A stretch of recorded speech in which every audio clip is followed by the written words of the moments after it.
Hi, I'm Mrs. Horseman, and we are continuing on today with Standard 2 Biochemistry. Today we are going to talk about some of the very unique properties of water. I want to go back, though, and remind you before we start that atoms are made up of different parts. So inside the nucleus, inside the center, are neutrons and protons, and in the outermost rings are electrons. And then I found this, and I really like visuals, so I'm hoping that this might help you remember what protons are. It says, think like a proton, always positive, and protons are positive. And it's a nice message. So we're going to start out today talking about polar molecules. A polar molecule means that that molecule has an uneven distribution of protons and electrons. Okay, so it has a slight positive charge and a slight negative charge on either side of the molecule, or a positive side and a negative side. Overall, that molecule has a neutral charge, which means that it doesn't have a total charge. It's equal, but one side is more positive and one side is more negative. So I want to show you what I'm talking about. If you look at this water molecule, remember water is H2O, all right? So let's start. It kind of looks like Mickey Mouse ears to me. Let's start talking about hydrogen. If you remember hydrogen on the periodic table of elements, it has a number 1, and that means it has 1 proton and it should have 1 electron. Okay, so this has 1 proton in the center, and then its outermost ring, it actually just has 1 electron, okay? And remember, in that first ring, it can have up to 2 electrons in order to feel full. So this one just has 1. And the same for this hydrogen molecule over here. It has 1 proton. This is its only electron ring, and it has 1 electron hanging out over here, okay? Now the oxygen molecule actually has 8 protons and 8 electrons. So in its first ring, it has 2 electrons, 1, 2. In its second ring, which happens to be the outer ring for this one, it has 1, 2, 3, 4, 5, 6. So it has 6 on the outside, 8 altogether. Remember, we can have up to 8 electrons in the outer rings, and that's what it likes to feel full. So this one only has 6 on the outer rings. So in order for the hydrogen to be happy and the oxygen to be happy, or full if we're talking about it like that, they're actually going to share this electron that the hydrogen has, okay? And because of that, this part of the molecule and this part of the molecule are bonded pretty tightly together, okay? So it's kind of like this, okay? They're sharing those electrons, and they both want those electrons, so they're kind of pulling like this, okay? But if you look at overall the entire molecule, so we just looked at the different parts, now we're going to look at the whole molecule. Up here, there's not as many electrons, right? So this has the more, or we say slightly positive charge on it. Oxygen is electromagnetic, which means it has a higher affinity for those electrons. It's going to pull the electrons into it more than the hydrogen does. So because of that, these electrons are all kind of focused, I guess you could say, down here on this side of the atom. It's more centered down here on this side of the atom. So this side of the water molecule is slightly negative. Now, because it has equal amounts of protons and electrons, it is a neutral molecule. So there's no overall charge on it. But because of the way that the electrons are inside of that molecule, there's less on this side than there is on this side. It has a slight positive charge and a slight negative charge. Okay, the cool thing about that is anytime you have another molecule that has a charge, it's going to stick to water like glue, okay? So what I'm trying to say is anytime you pour, okay, so let's say salt. If you put salt, which is sodium chloride, into water, those crystals break apart, and those crystals, one of them is going to have an extra electron, so it's going to be negative. One of them is going to have an extra proton, so it's going to be positive. So the negative part of that salt crystal is going to be attracted to this part, the hydrogen part of the water molecule. The positive part of that salt solution is going to be attracted more to this negative part, the oxygen part of the water molecule. So because of that, water kind of wraps around those salt crystals, which allows you to make a completely dissolved saltwater solution. So because of that, because water is polar, they say that water is like the universal elixir. You can pretty much mix just about anything in water and it will make a solution. Now I said just about anything because in a second we're going to talk about the opposite of polar. I wanted to show you though this. I kind of like this picture too. It's just the same idea and looking at it in a different way. So here are two water molecules together. Here is the more positive side of the Mickey Mouse head or the water molecule. Here's the more negative side of the water molecule. This positive side is going to be attracted to the more negative side of this water molecule. Because of that, it's going to form a very slight bond right here, okay, a weak bond called the hydrogen bond, which means it can be easily broken without using a lot of energy. That is really cool because of that property, because it can form slight hydrogen bonds between the positive and negative end, it allows us to pour water. Isn't that cool? So it kind of makes the water sticky. They stick to each other. All right. So the opposite of polar is nonpolar. Nonpolar just means that those molecules have no charge. They have an even distribution of electrons and protons throughout the whole entire molecule. So overall, the whole entire molecule is neutral. This is an example that I'm showing you. This is carbon dioxide. Okay, carbon's in the center, and then our trusty, rusty oxygen that we just kind of talked about are on the outside. Okay, carbon dioxide is CO2, so that means there's 2 oxygen. If you look here, there's 6 protons that are in the nucleus of this atom. That means there should be 6 electrons also. So if you look in the first ring, there's 2, and in this outer ring, 1, 2, 3, 4 electrons, okay? So this carbon molecule actually isn't very satisfied, which is why carbon can bond to so many different things. So a lot of the molecules that we'll talk about in our next video, actually all of the molecules we talk about in our next video, all of the biological molecules are have a carbon backbone or a carbon base to them because carbon can bond to so many things. It has 4 opportunities to bond to something. All right, oxygen we already determined has 8 electrons, 2 in the innermost ring and 6 on the outermost ring.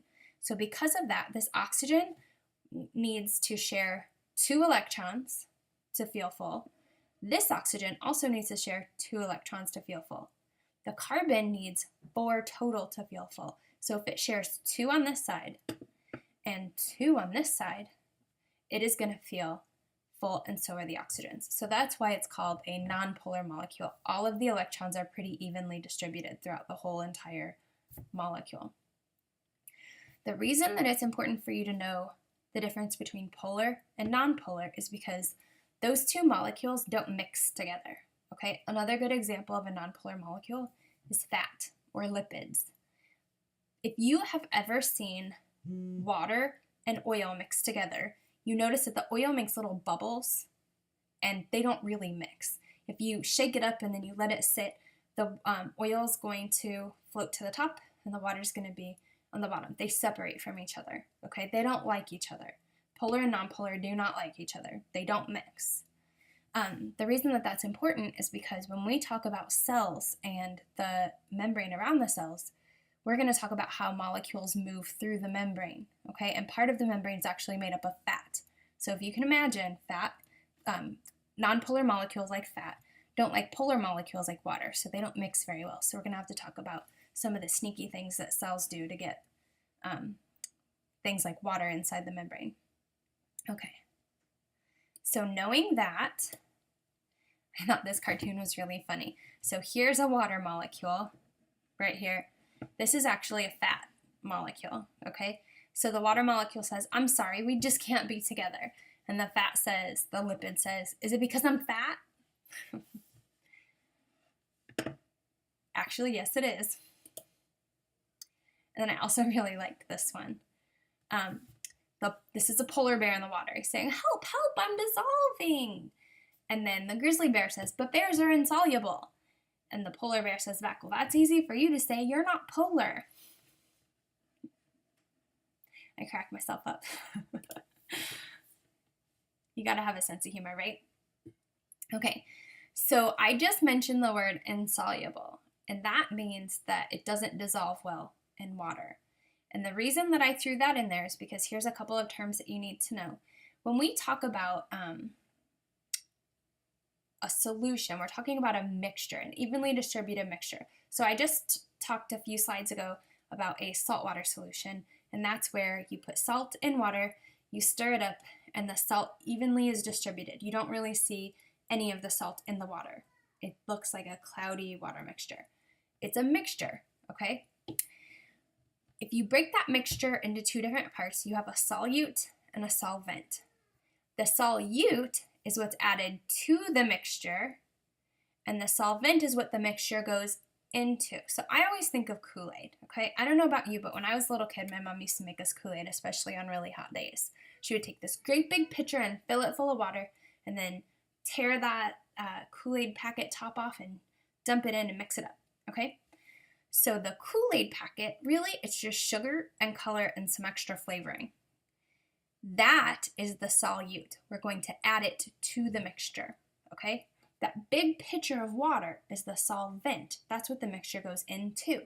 And when you mix it all up, you should have a very good solution. It's a very well-distributed mixture, because I don't like to drink chunky Kool-Aid, and I'm pretty sure that you probably don't either. So we want a very evenly distributed mixture, okay? That's what I always think of when I think of solutions and solutes and solvents. So going back to that polar bear, it says, bears are insoluble. And he says, well, that's easy for you to say. I'm a polar bear, or you're not a polar bear, because those polar molecules, the molecules that have charges on them, dissolve very well in water, okay? So that's going to be like some examples that you might know of are sugar and salt, basically anything that you can put into water and make a solution out of. Okay, so a little bit more about solutions, and this is why water is so amazing, and you can mix just about anything into water. Because water is polar, it has some amazing qualities that not any other molecule has all of these qualities together. I'm going to show you examples of cohesion and adhesion and then surface tension. All right? So if you look at this picture, pretty cool. You see this blue like bubble pod sitting on top of a surface. And let's say that surface is wood, because that's what it looks like to me. This blue bubble is actually a water molecule. They dyed it so you could see it a little more clearly. But if you look, this bubble is forming like that because those water molecules are sticking to each other and they're kind of pulling in, okay? So that is cohesion, where those molecules are binding together and sticking to each other. And that actually allows it to bead up like that. Have you ever, I remember when I was in high school, I used to have to help my dad wash his car, and he would put wax on it, and then the next time it rained, it was always cool to see those little, the water droplets bubble up on top of his car. It was because of cohesion. Another really cool quality is adhesion, okay? And adhesion is how water molecules stick to other things. So if you see in this picture, it looks like a plant, maybe some kind of cactus. I see some spines on it. And there are water droplets actually sticking to that plant. Those water droplets you would think would be dripping down, so they would have like a, they should be more teardrop shaped, but they're not. They actually look like little circular bubbles. So that means that they're not being pulled down by gravity. The reason is because those little water droplets are sticking really well to that plant molecule. So water molecules like to stick to each other, and then a group of water molecules also like to stick to other things. That is adhesion, okay? So I like to relate this to, have you ever gone to Quick Trip and you've gotten like one of those big cups? It has like soda or tea in it. Those are solutions, so they have a lot of water in them. If you put those big straws that they have, put one of those big straws in, and you can actually see inside your cup, you can see that the liquid in the straw is a little bit taller than the liquid in the cup. That is because of cohesion and adhesion, okay? The water molecules in that solution are sticking to each other. They're also sticking to the side of that straw. So they're actually like climbing up the straw a little bit. The way that nature takes advantage of these properties is that in plants, the water is absorbed through the roots, okay? But the plants actually need them up in the leaf part of the plant because that's where all the action happens. That's where photosynthesis occurs and where it needs the water the most.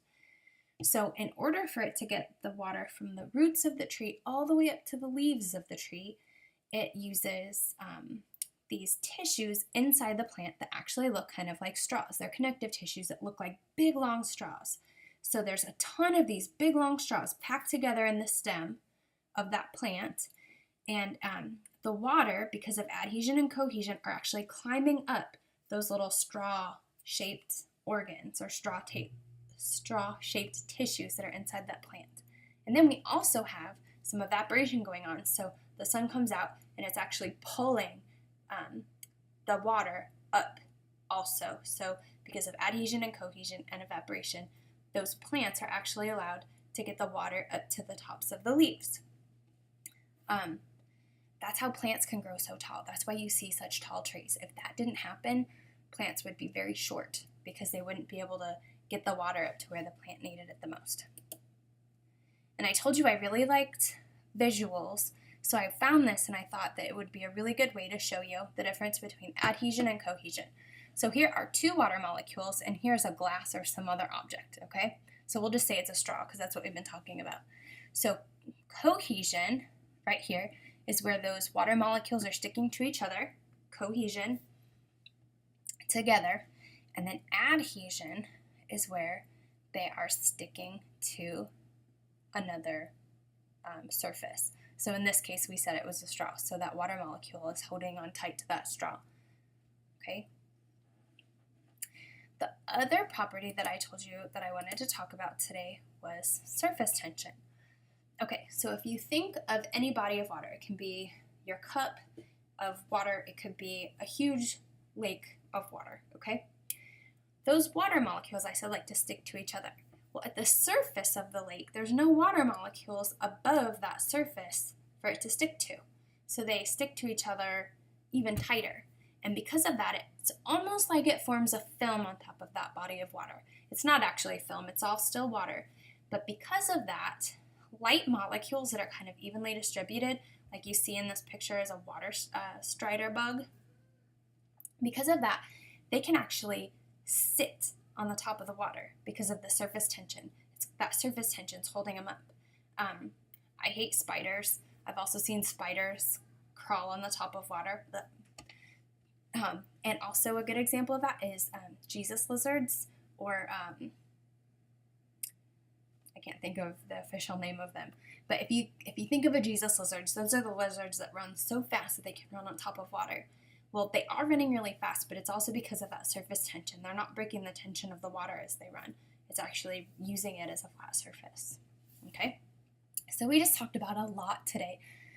We talked about polar molecules, and that they're polar because they have a slight positive and slight negative charge. Then we talked about the opposite of that, which is nonpolar molecules, and how they don't have a charge because those protons and electrons are evenly distributed. We talked about because of that, because water molecules are polar, how they have all these fantastic attributes that make water such a spectacular molecule, and that kind of make it the elixir of life, because you can mix pretty much anything in water, except for nonpolar molecules like fat, okay? Because we did go through so much, please make sure that you write down some of your questions in your notebook, and I will be happy to go over those questions in class.